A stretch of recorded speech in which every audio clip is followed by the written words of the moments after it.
Hello my friends, I am Bill Allan, and here are some tips for new DMs.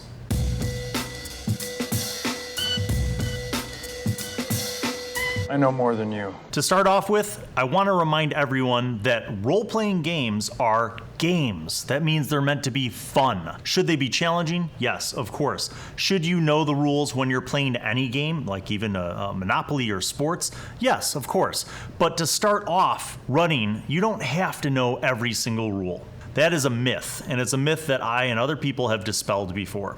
If you have the player's handbook and you know how to adjudicate basic combat and skill checks and knowledge checks, then you're pretty much okay. On the topic of knowing things, spells are a huge part of the game. If you play a divine or arcane spellcaster, it is actually the player's job to know the spells. So as the DM, a starting DM doesn't have to know how every spell works. That would be insane. Remember, new DMs, that the game is not adversarial. It's not about you defeating the party or them defeating you. It's about you creating a world that's alive with lots of different adventure options, but then listening to what the players want to do and improvising and reacting to create obstacles and challenges and ultimately rewards that will engage them in your game.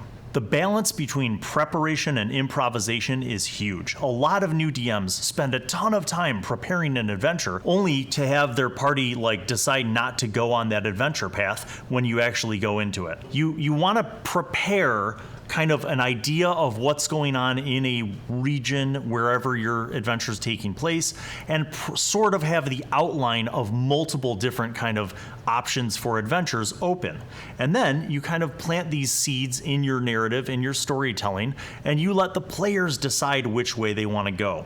So I don't advise prepping a massive campaign. I prep one bit at a time, and I mostly respond to the players and what they want to do. The last big tip I wanted to share here is that pacing is everything.